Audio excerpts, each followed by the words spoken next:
60 Minutes. Is it just me, or I'm having a hard time getting through that broadcast now? Used to be my fave. Hard time getting through it. Anyway, House Minority Leader Hakeem Jeffries was on. Go. But 2/3 of voters think the economy was better under President Trump. Well, that's just not the case, and we have to do a better job of laying out the facts that the economy has dramatically improved under the leadership of President Joe Biden. Okay. I'm going to sit to the sidelines because I'm bringing in Lou Dobbs. You know Lou. Now, he is an unabashed Trump supporter. He comes to us from New Jersey, where he hosts a show, The Great America Show. Lou Dobbs, LouDobbs.com, Rumble, X. Lou's having all kinds of fun out there in Jersey. So I just want to make sure that everybody knows that you are a big, big Trump supporter. But when you hear that from the Democrats, and that's going to be their pitch, that the Biden has done so much for the economy, we're all better off now. How would you, if you were Trump's main economic advisor, reply to that? I just simply not reply to it. I wouldn't even pay attention to it. No one is going to listen to Joe Biden in his current condition. He's falling in every poll that is at least semi-respected in this country. And the president right now has a groundswell of support across the board. I wouldn't even pay attention to the man, no matter what he said. I'd talk about his record. I'd talk about the condition our condition is in, economically, societally, politically, governmentally. We are right now on the cusp of a failed state, for crying out loud. Why? Well, I define that. Why do you think we're on the cusp of a failed state? What is the big driver of failure, in your opinion? In my opinion, having a 2,000-mile long border that's been turned over by Joe Biden to the Mexican drug cartels, okay. Bill. All right. So the border issue. But I think there's an opportunity here for the Republicans and Trump. When you hear a guy like Hakeem Jeffries say, oh, no, Biden's doing a great job with the economy, much better than Trump. And then you price compare at the grocery store. That's all you have to do is price compare, because that's where people feel the economy, at the grocery store and at the gas tank. And so why would you not engage at that level? Just put on a full screen. Gallon of milk cost this in the last year of Trump's term. Now it costs this. Eggs cost this. Now it costs that. Why wouldn't you take advantage of that? I certainly would bring that up, but I wouldn't do it in response to Joe Biden or pay any attention to his defense of hyperinflation, which we're on the cusp of again. Nor would I listen to him when he talks about the state of the economy. We're looking at an economy that has grown nicely over the last year, despite calls of recession. But here's the reality. The reality is we have an economy that's $29 trillion. We have a national debt that has grown to almost, and will approach now, $37 trillion. That's a pretty big issue for the voters, because we're looking at high rates, the prospects of high inflation, slowing growth, and the reality that stagflation but it's not real to them. All of those terms aren't real to them. What's real to them is they're paying more for their health insurance, they're paying more for their house insurance, their car insurance, paying more for everything. Okay, I mean, stagflation and debt, national debt, it just rolls off. But I think you can make it. Go ahead. No, I'm sorry. What doesn't roll off is the fact that they're the ones paying those prices. Right. They're the ones paying $4 plus for gasoline. They're the ones who's watching house prices go up while you can't finance a house if you want to buy it. You're looking at tremendously higher rates and the prospect of even higher rates, because we've got idiots in the Federal Reserve who are going to try, instead of adjusting their targets, they're going to try to raise rates. And that means unemployment. And that means more dissatisfaction. All right. But you just mentioned a key word. Now, Biden's going to go out and say It's the lowest unemployment rate, job seekers, all this in history. And he's got the data to back that up.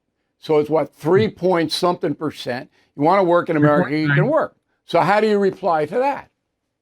I don't have to, because everybody can feel it. I'm going to talk to the anxieties that Americans are feeling right now. I'm going to talk to the issue of the middle class, working men and women and their families. Those are Trump's people. That is the so-called forgotten Americans of 2016, but who are the majority of Americans as we look toward November 5th of 2024. We are talking about a real disaster. This is not something you can triangulate. This is not something anybody can play with. We have in this country right now great fear. Every poll shows it. Anxiety, fear. They don't trust the media, for crying out loud. How could they not trust the national corporate media? But it's down to the lowest that it's been in. Yeah, no, but they simply are in disarray over there. Why is unemployment so low? Why is it so low? Because we were watching right now a labor market in which people are refusing to participate. They don't want to be a part of it. So you think they're just not, they're off the grid, they're just not telling anybody what their employment status is. That's what you think? That's a big part of it. But a bigger part of it is we're watching layoffs like we haven't seen since the last. It's still below 4% unemployment. Unemployment is, but the reality is that is rising from levels. We were in the 2% level. We are now looking at 4% and rising. And the job creation and layoff, job creation is declining. Layoffs are escalating. And if we don't have an intelligent response by the Federal Reserve and keep Joe Biden away from bringing in any further illegal alien labor, we can get through to November 5th. But right. Well, the illegal alien labor is already here. And that, the real wages have still were much higher under Trump. And that's, again, what I would go out with Trump. Final question for you. The polls, the national polls, are still pretty close. All right. Mm-hmm. With Trump winning most of them, but it's 1 or 2 points. I think the real clear average is 2 points up for Trump. So that means millions of Americans are okay with Biden. What's that mindset? I'm not okay with Biden. You're not okay with Biden. Not personal with me. It's just performance based. What is driving, do you think, the people who still support President Biden? I think that there is a group of people, I'm going to say is something like a third to 40% of the country, that are committed progressives. And by the way, progressives, that means they're partly in the, they can go as far as the Marxist camp to moderate. But the reality is that the independents in this country right now, in poll after poll, and as you know very well, they're going to decide the outcome of this election. And independents are breaking largely for President Trump. The nostalgia in the Democratic Party, for crying out loud, for the Trump years is palatable and it is pollable. And what they're saying is it's very real. I think those are powerful imperatives as we are now 6 months out from that election. Bill. Right. I really. Lou Dobbs, everybody. Again, you can get him on loudobbs.com. That's pretty easy. It's like BillO'Reilly.com, loudobbs.com. But we appreciate it, Lou. Thanks very much. Stay safe out there in Jersey. Okay. Sorting through your expense tracking, estimated payments, and all those tax deductions can be overwhelming. It might even lead to a failure to file and failure to pay penalties that pile up on your tax debt. The attorneys at Tax Network USA have been lifesavers for many. Their team has successfully saved clients over $1 billion in tax debt. Whether you're in the hole for $10,000 or starting at a $10 million debt, they are ready to help you. The expert attorneys and tax professionals at Tax Network USA are equipped to secure the best settlement for you and help you resolve all tax cases. So please go to tnusa.com/bill, or you can call 1-800-245-6000. These tax debt relief programs are expected to change, so get to them now. Visit tnusa.com/bill or call 800-245-6000. Tell them O'Reilly sent you. Smart Life Fast Food. So, in 2019, fast food prices, burger prices, chicken, all that, up 33%. Thank you, Joe Biden. 33%. Okay? Grocery store prices up 26%. So fast food's outpacing the grocery store. Okay. Sales in the first 3 months of this fiscal year are down about 4%.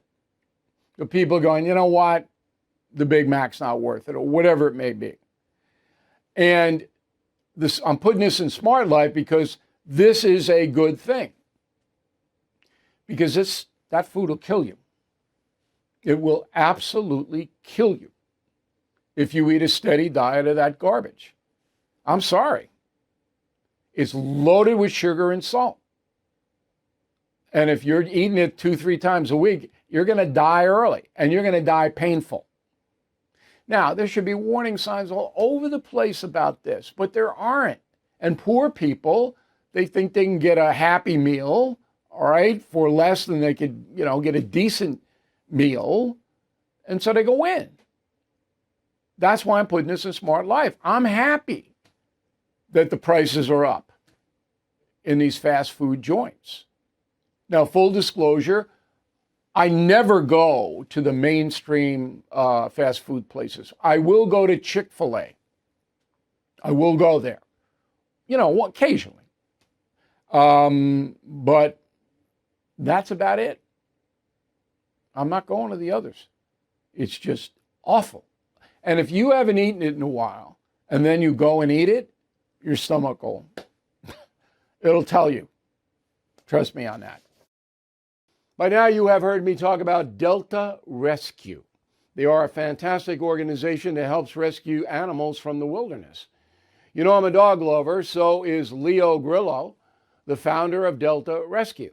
It is his life's mission to provide everlasting care for these once abandoned animals. I myself have donated to Delta Rescue. Do you believe it is part of man's duty to care for dogs and horses, the animals that so much of our history is tied to?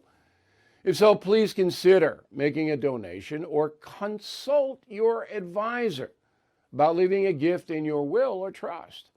There can be some tax advantages, and it's a great way to help Delta Rescue accomplish their mission. So please visit deltarescue.org to learn more. That's deltarescue.org. Most emergencies come without warning, and when the next one happens, you will not have a second to spare. So prepare now. Your supplies should be within reach, ready at a moment's notice. Secure those supplies at my website, preparelikebill.com. Start with the 4-week emergency food kits from My Patriot Supply. My Patriot Supply are the self-reliance experts. They've already helped millions of Americans since 2008. Their 4-week emergency food kits offer more than 2,000 calories every day and protected by 4-layer packaging. Their food can last up to 25 years. So visit preparelikebill.com. Get $50 off as many food kits as your family needs. They even ship fast and free in unmarked boxes. Save $50 per kit at preparelikebill.com, preparelikebill.com. All right, here's the final thought of the day. Part of life, and the negative part of it, is that sometimes people you trust and love will disappoint you. It's a given that people you don't know that well will disappoint you. That happens every day to everybody. How do you handle? So I'm a confrontational person. Oh, I didn't know that. But that did not suit me well. So when people disappointed me, I tell them. Sometimes you have to do that. If the disappointment is ongoing and hurting other people or yourself, you got to say, hey, enough, and explain why. But I've learned that when people disappoint you, another way to go is to let it ride for a little while. Don't ignore it, okay? You've got to tell them you're a little disappointed. You can say it, but don't make a big deal out of it. Don't make accusations. Don't do any of that. And then if it comes around to a discussion, you don't say, you did this, because that's immediately they're going to go on the defensive. They'll have a million excuses. We live in the United States of excuses. You know that. Everybody knows that. Okay. You say, this is what I would have done. That's the way to handle this stuff. And about 50% of the time, you'll persuade people who have disappointed you that they were wrong. The other 50%, you're not going to win it. And you let it go if you really think the person has value. If you are like this about the person, then they get put on waivers. All right, final thought of the day. Thank you for watching and listening to the No Spin News. We'll see you again on Monday. Thank you for watching the No Spin News. To watch the full episode anytime on BillO'Reilly.com, please sign up to become a premium or concierge member. Visit BillO'Reilly.com to sign up and start watching today.